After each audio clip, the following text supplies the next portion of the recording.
pessoal, tudo bem com vocês? Espero que estejam todos muito bem, com bastante saúde. Para quem ainda não me conhece, eu sou a professora Fabiola Cruz. Eu atuo na educação de jovens e adultos. Bom, para deixar a aula mais inclusiva, eu também vou me descrever para você. Eu sou uma professora negra, de olhos castanhos escuros, cabelos também castanhos escuros, mais ou menos na altura dos ombros. Hoje estou vestindo uma blusa vermelha e estou no estúdio da Multirio. Atrás de mim tem um quadro, uma estante, objetos decorativos.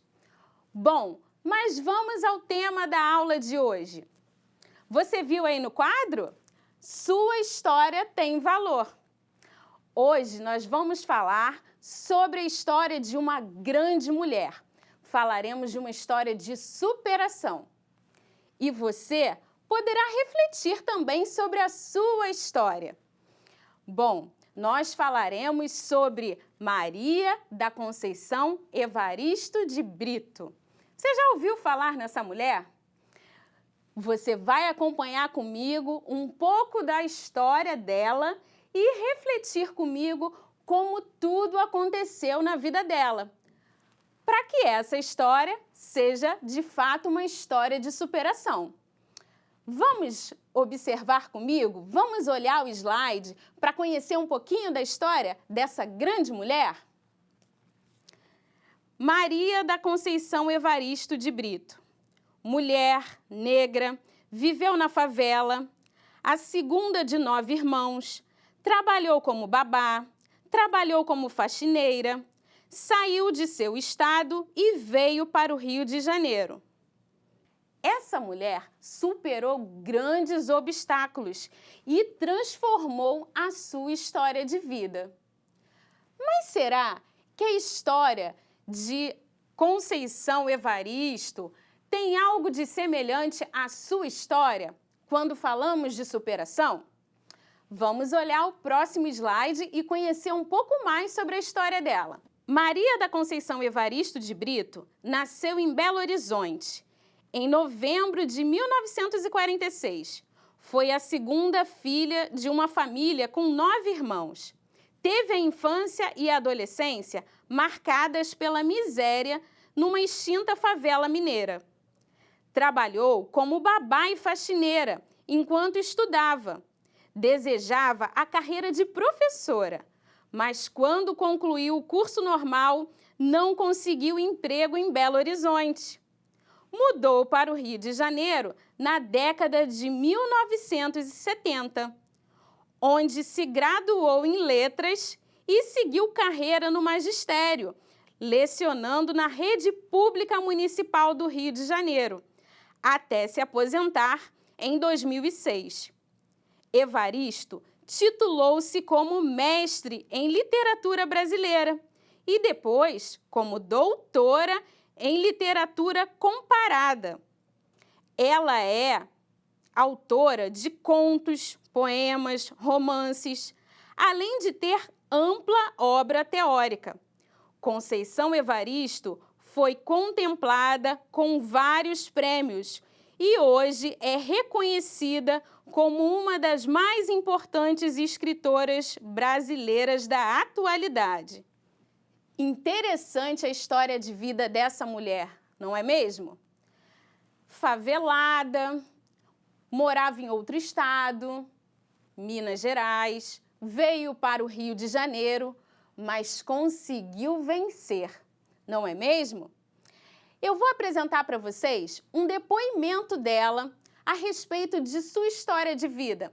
Afinal de contas, titular-se como doutora não foi tão fácil assim. Vamos olhar comigo o próximo slide? Conceição Evaristo, por Conceição Evaristo. Sou mineira, filha dessa cidade. Meu registro informa que nasci no dia 29 de novembro de 1946. Essa informação deve ter sido dada por minha mãe, Joana Josefina Evaristo, na hora de me registrar. Por isso, acredito ser verdadeira.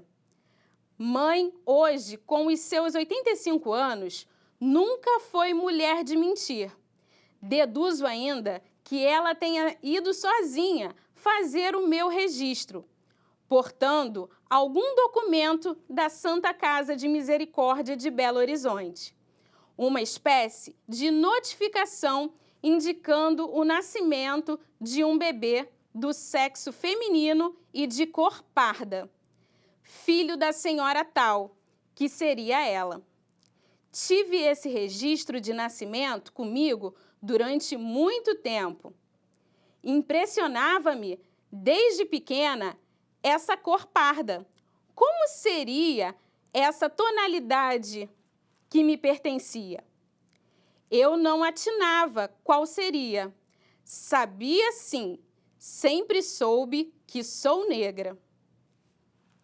A ausência de um pai foi dirimida um pouco pela presença de meu padrasto, mas sem dúvida alguma o fato de eu ter tido duas mães suavizou muito o vazio paterno que me rondava. Aos 7 anos, fui morar com a irmã mais velha de minha mãe, minha tia Maria Filomena da Silva.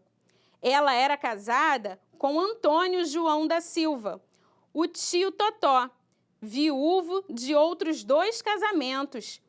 Não tiveram filhos. E aí, tá gostando da história de vida dessa mulher? Mas tem mais coisa, acompanhem comigo. Fui morar com eles para que minha mãe tivesse uma boca a menos para alimentar. Os 2 passavam por menos necessidades. Meu tio Totó era pedreiro e minha tia Lia, lavadeira, como minha mãe. A oportunidade que eu tive para estudar surgiu muito da condição de vida, um pouco melhor que eu desfrutava em casa dessa tia. As minhas irmãs enfrentavam dificuldades maiores. Minha mãe leu e se identificou tanto com o quarto de despejo de Carolina que igualmente escreveu um diário anos mais tarde. Guardo comigo esses escritos e tenho como provar em alguma pesquisa futura que a favelada do Canindé criou uma tradição literária. Outra favelada de Belo Horizonte seguiu o caminho de uma escrita inaugurada por Carolina e escreveu também sob a forma de diário, a miséria do cotidiano enfrentada por ela. Em minha casa, todos nós estudamos em escolas públicas. Minha mãe, sempre cuidadosa e desejosa que aprendêssemos a ler, nos matriculou no Jardim de Infância Bueno Brandão e no Grupo Escolar Barão do Rio Branco, 2 escolas públicas que atendiam a uma clientela basicamente da classe alta belo-horizontina. Que história, hein, pessoal? Nossa, quanta superação! Mas esse é só um pequeno trecho do seu depoimento. Depois, se você quiser, converse com seu professor ou professora para saber um pouco mais sobre a história dessa grande mulher. Mas agora eu vou apresentar para vocês algumas obras que ela escreveu. Vamos olhar o slide comigo? Conceição Evaristo é exemplo de vida e referência na literatura brasileira. Seus textos trazem a vivência das mulheres negras e são repletos de reflexão sobre desigualdades sociais e raciais. Seus livros são retratos do cotidiano que misturam realidade e ficção. Algumas das obras que ela escreveu são esses livros aí. Ponciá Vicêncio, que é um romance. Olhos d'Água, que é um conto. Em Submissas Lágrimas de Mulheres, que também é um conto. Becos da Memória, que é um romance. E aí, sua história de vida se assemelha em algum aspecto à história de Conceição Evaristo? Pessoal, podemos perceber que na história de superação dessa mulher, a educação teve uma forte importância. Você concorda comigo? Graças à educação, ela conseguiu chegar onde chegou e superar tantos obstáculos na sua vida. Por isso, eu gostaria que você refletisse algumas questões comigo. Vamos olhar?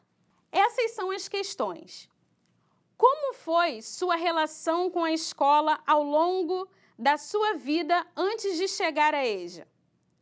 Você teve acesso à escola? Você já havia estudado antes? Você teve que abandonar a escola? Durante o tempo em que esteve na escola, você se sentia representado nela? E aí, pensou sobre essas questões? Interessante, né?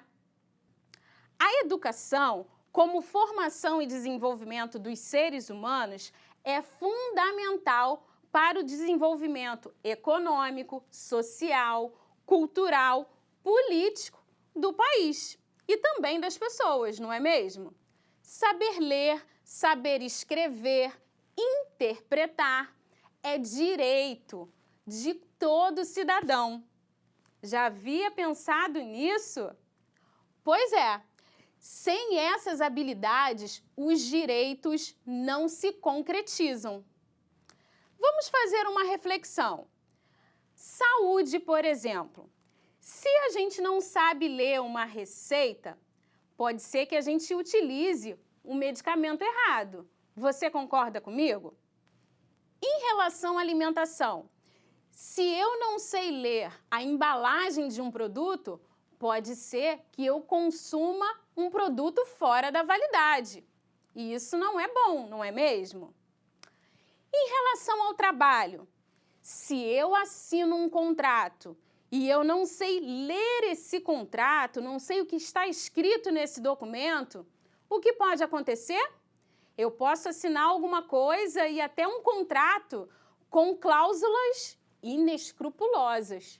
E isso não é bacana, né? Além disso, nós também precisamos pensar na segurança. Vamos supor que você precise assinar um contrato, um outro tipo de contrato. E se você não sabe interpretar, não sabe ler nas entrelinhas, pode ser que você corra riscos, até mesmo financeiros. Concorda comigo? Precisamos ter esse direito à educação para que possamos ler, saber escrever e também interpretar. Não basta ter a leitura das palavras, precisamos também da leitura de mundo. Não é isso? Ter direito à educação viabiliza outros direitos. Pense nisso. Vamos ler uma frase de Conceição Evaristo para refletir um pouco mais sobre essa questão? Tenho dito e gosto de afirmar que a minha história é uma história perigosa, como é a história de quem sai das classes populares, de uma subalternidade e consegue galgar outros espaços. Quanto mais conhecimento temos, mais podemos lutar por nossos direitos. Vamos acompanhar mais uma reflexão. Compreender o nosso papel social e valorizar a nossa história de vida nos faz perceber que somos produtores de cultura e conhecimentos.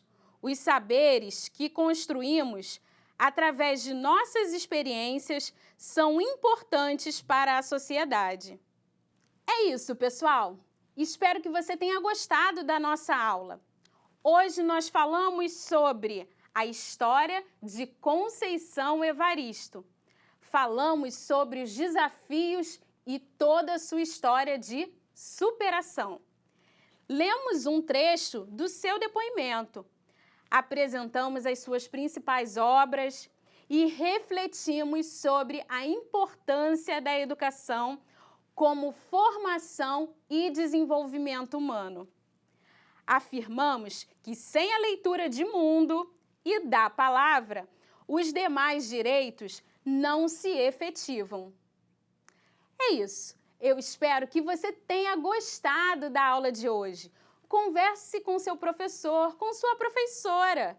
Um beijo no coração de vocês e até a nossa próxima aula. Tchau!